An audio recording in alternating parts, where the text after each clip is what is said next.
MJ, and in today's tutorial I'm going to be showing you how to make a big bulky throw blanket for the end of your bed. It's going to look beautiful and have tassels on the sides. So the yarn that I'm using for this tutorial is Tuff Puff, super bulky weight. I'm using the color Flamingo, and I'm using a 15mm crochet hook.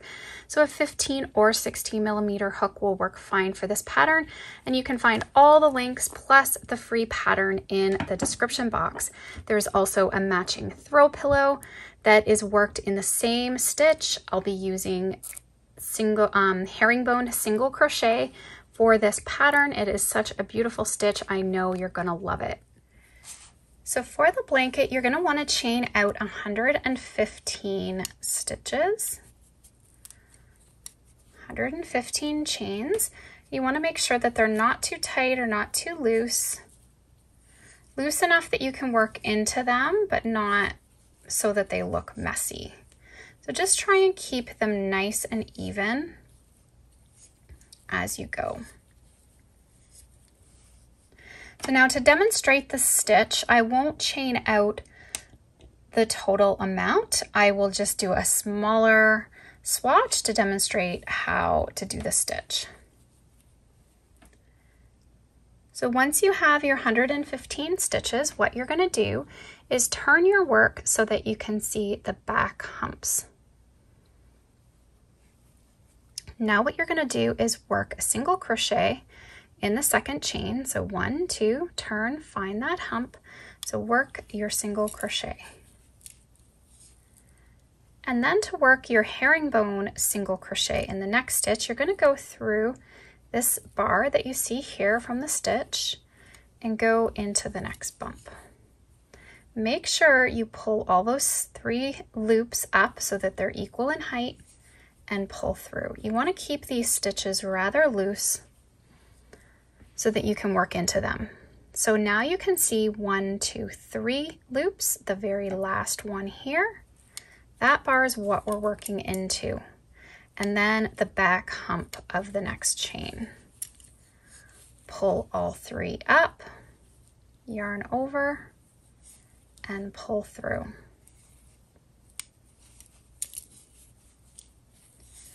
So now you're gonna have 114 stitches in total when you're making your blanket, but I'm just working this up small just so I can work through it with you.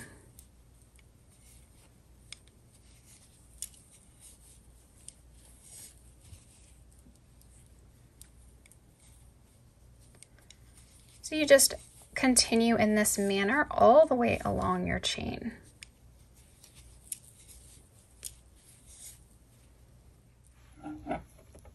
So now what you'll do when you've completed your row, you're going to chain 1 and turn. Okay, now let's take a look at the stitch. We're now to the wrong side of our work, and you're going to see the 3rd loop of popping up right here. If you turn your work, this is actually the stitch. So when you're working, you want to make sure this is what you're working under, okay? Because this loop is always going to pop up onto the wrong side of our work. So what you're going to do now is keep this yarn to the front. You never want it going to the back. Always be thinking keep it to the front, or it's going to mess up the look of the stitch. You're going to go back to front under the 2 loops of the stitch, grabbing the yarn. You're going to pull it through and fully rotate your hook all the way around. Get your hook in place. You want to give those a tug, yarn over, and pull through. So now when we look at this side of the work, we're going to see those bars that we were working into. So you want this one right here. You want to get your hook underneath it. Now you want to find the next stitch. So turn your work. Here's the stitch, not that loop. Go back to front, grab the yarn, rotate your hook fully, and then get all of those loops pulled up. Yarn over, pull through all 3 of them. So now when we turn the work, we can see 3 loops. Go under the last one there, and then Keeping the yarn this way, go under the stitch, grabbing it, pull it up. Make sure to pull all those 3 loops up. You don't want to let them get too tight, and pull through. As long as you keep everything nice and loose and relaxed, it's going to be nice and easy to work into that.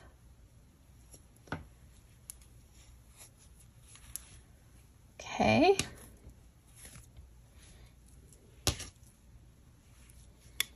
Every time, make sure to pull all those loops up. And you can see that that loop is popping up there. So you're just going to continue working, and with the blanket, you've got a big section to go through, so you're going to get lots of practice. You've got 114 stitches, and when you've completed that, well, I'll meet you back up for the next row.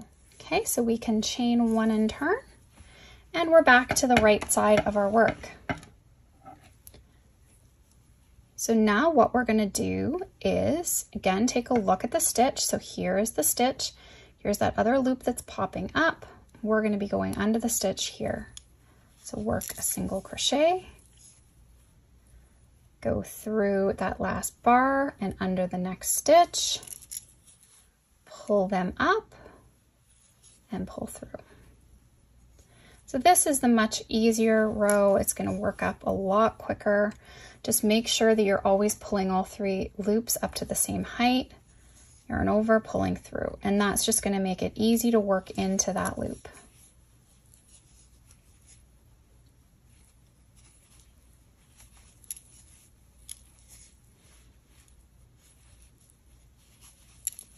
So now the blanket is just worked in repeats of row 2 and 3.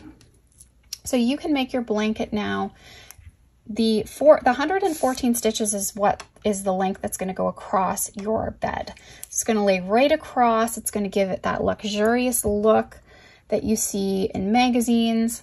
It's going to just be a nice throw blanket. So you can go really now as wide as you want in how much of your bed you want it to cover. So I'm going to show you here some of the blanket I've been working on. So here's how beautiful the stitch is looking. And like I say, you can just keep making as many rows as you would like. You want to end on a right side row so that you have this nice clean edge. And then when you get to your desired width, I'll pop up how many rows that I did. If you like that look, and you can go ahead and make the same as me. And I'll show you how we can add some beautiful tassels just to the end, which is going to look really nice hanging off the side of our beds. Okay, so I've been working away on my blanket, and I have done a total of 35 rows. Okay, so I'm just going to fasten this off.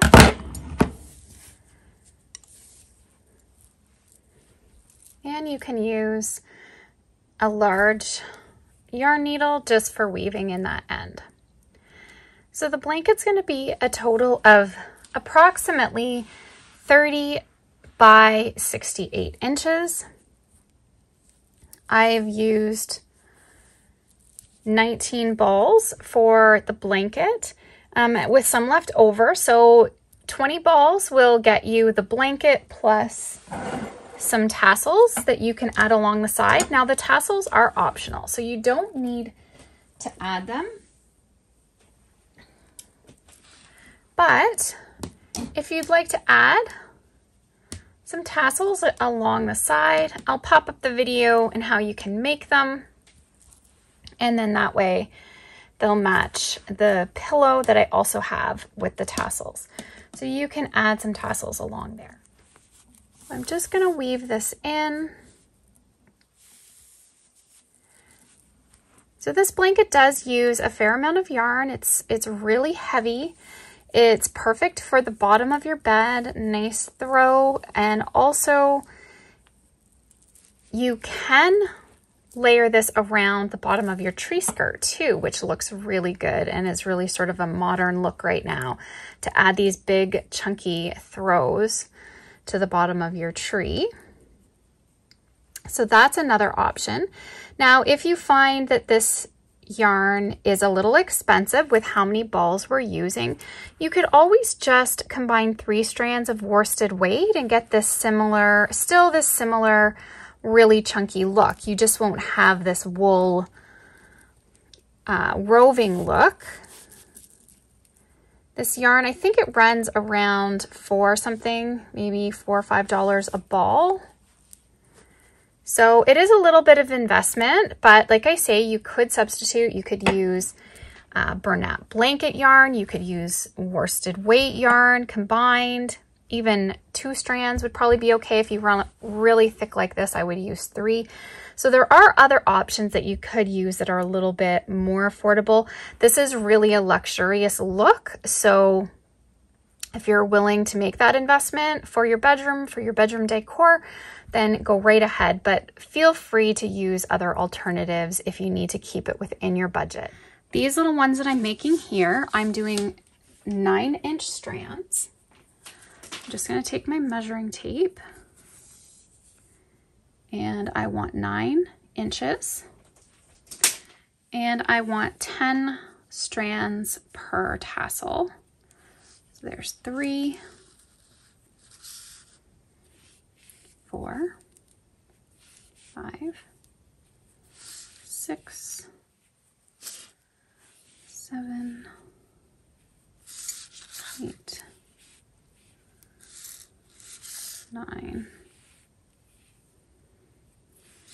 10.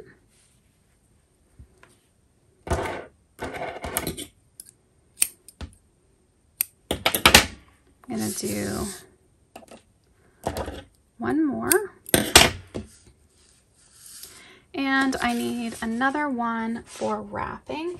And I like it long so that I can wrap around the tassel a few times. So I'm gonna make it about 22 inches.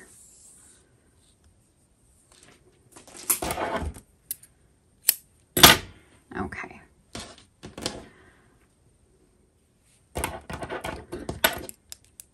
So you want to cut all of the ends.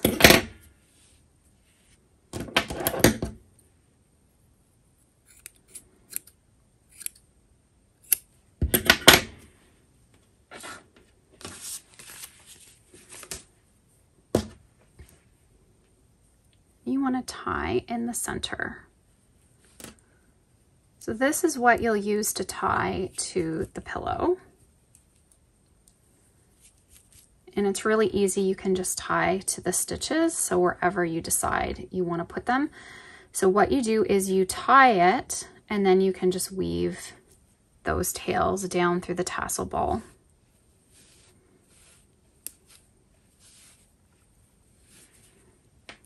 So then we're going to take our long piece to make our ball. So you want to tie that one end's shorter, the end that's going to go down with all the other tassel pieces.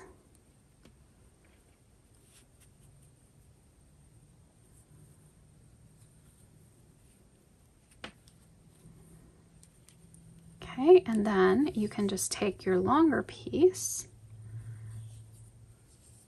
and just wrap it around. Take your yarn needle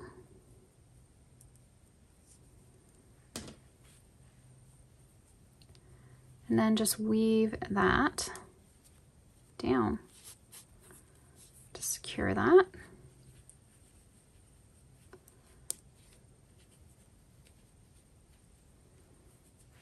Try and keep that they're all about the same, and then you just want to trim off all of that excess.